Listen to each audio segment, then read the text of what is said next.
So that makes me think of another thing, in feudal medieval Europe, or just before modern medicine, dude. The shit that people fucking had, like the injuries people had that you just nobody even knows what an ACL is. You tear that, you just limp for the rest of your life.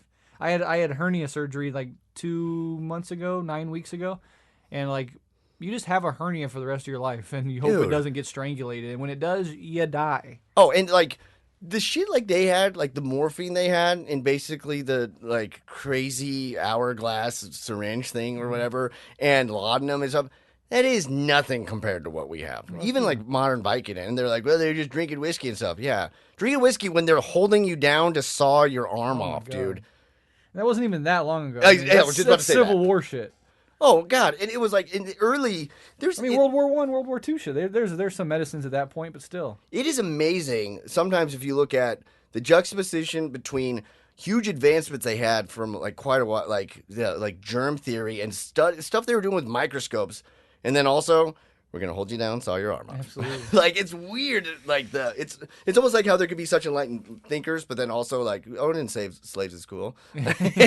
Just the weird sort of the stuff that you super got right and the stuff we were still far behind. And absolutely. Oh my God, I just think about your teeth problems. Oh yeah, teeth. Like, oh my God, teeth is like it's the most painful shit ever, and they don't. It's just pulling them out. Absolutely. Like that's all you really got. But if you have anything infected, the infections, dude. Infections are brutal. They're death sentence. Anti-inflammatories or like antibiotics that they readily give you, so you just kind of just. You can't even like. Also, I was looking up some stuff about feudal Europe and what it was like to live like as a peasant back then. And it's like. You also can't trust the water anywhere. Anywhere. A spring, a river, you don't know what's upstream from that. Like, it was always a risk to drink any water. That's why they drink beer so much, in part because to make beer, you have to sterilize. It's a sterilization process. Yeah, it's pretty fucking cool. And then you have germ theory yet. Yeah, any mental or physical ailment. And then I even mental health is not. No, yeah, I've mentioned that in previous episodes. Like, holy shit. I mean, that's burning witches at the stake is like she has like schizophrenia and we think she's talking to the devil.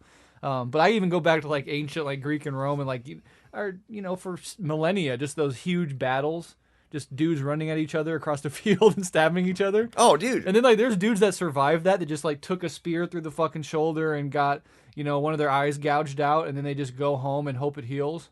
Oh, and if you don't die from the recovery process, you just don't have an eye and your shoulder doesn't work anymore for the rest of your life. But you're a hero. No, the crazy thing about like what people don't realize, I was reading this thing about it. It's in National Geographic. Shouts out to National Geographic.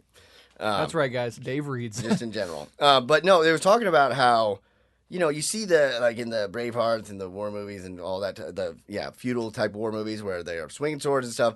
And then it like does a time lapse thing where like, the hero's still alive because of course he is, but a bunch of people are dead. Mm-hmm. And there were so many dudes that were just taken out due to exhaustion. You have this fucking immensely heavy sword that's basically not even sharpened right. You're just bludgeoning a guy with a sword.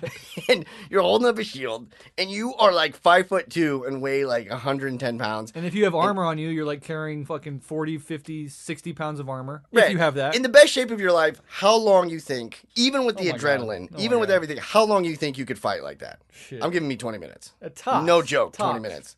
Like, and so they You'd said gas that out so quick. Dudes would just seriously, they would. That's how, you are tired. I don't care if you do CrossFit. I don't care if you do marathons. No. Whatever. You're tired when you're like, if I stop fighting, I'm gonna die. But that's fine. Yeah. I'm so tired. A never-ending wave of dudes coming at you, fighting for their life. And you're just banging each other on the head. With exhausting, dude. Dude, I know. What are they thinking? Literally, just the dudes who like. Were into 4Ks and stuff, were the ones who survived.